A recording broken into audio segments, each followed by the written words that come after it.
What's up, Automotive Pandas? Peter Von Panda here. Hey, I just bought these Warmoon LED headlights. It's an upgrade for your existing headlight bulbs. They kind of just screw in, and I just want to give you a first look at it. We're not going to put them in yet. These are eventually going to go in my Prowler, and I think it's kind of a nice way to do an upgrade without breaking the bank. So, when I first got into cars, one of the things was you just took the halogen bulb and then they had like this blue glass, so it kind of made it look like the high intensity discharge headlights, but it was just a blue light, but it wasn't really any brighter. And then you could actually buy light conversion kits, but you had to deal with ballast and all sorts of other things. But this is kind of an interesting breakthrough that I don't know if you call it a breakthrough, but it's finally the application of which is here. LEDs, in light bulbs for replacing your current kind of old school traditional halogen bulbs. And they just tend to be whiter, they tend to be brighter. I mean, I guess you can get them in any color temp theoretically, that someone will make.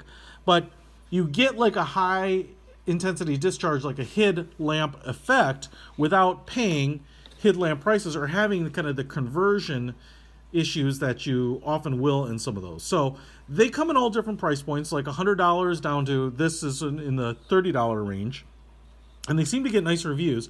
So I just wanted to give you a little bit of a look, because what you'll notice is if you kind of discount this whole bottom portion, this looks like the portion where you'd have that halogen bulb, big glass bulb, you wouldn't want to touch it. You've got the O-ring here, and then you have the tabbed piece here that slides in and then kind of locks in place. It's like usually a quarter turn. What we have here is kind of a big trailing piece that you don't have on halogens, and this is like the heat sink, I think. It's like fins here to, disperse heat. We even have a little fan here to kind of draw away the heat. If you live in a cold climate, probably not a big deal.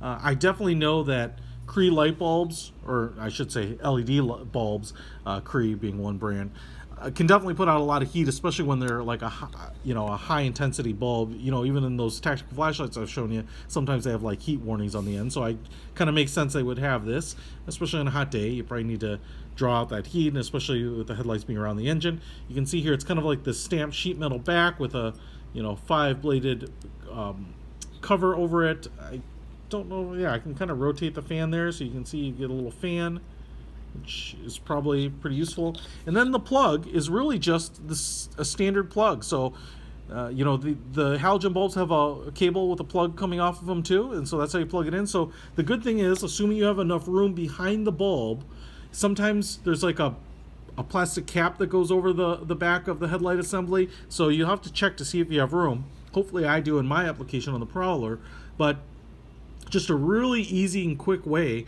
to give yourself a different look. I will be honest, from the reviews I've seen, a lot of times the lumens or the lux ratings don't seem to be any better than halogens, but it looks like a brighter white light. Halogens tend to give a very warm white, kind of a very yellowish white, and that kind of mutes colors. To have a bright, clear, bright white light can be really helpful, I think, and theoretically kind of probably even lower power consumption, because halogens aren't very efficient, and looks like it's pretty easy to do. So I just wanted to show it to you here. So far, I'll be honest, this Warmoon headlight bulb comes in the set of 2. Looks like it'll be pretty easy to use, and hopefully the effects are nice, but once we get them in, I will give you a full review on what I think of them. But pretty excited so far. Peter Von Panda out.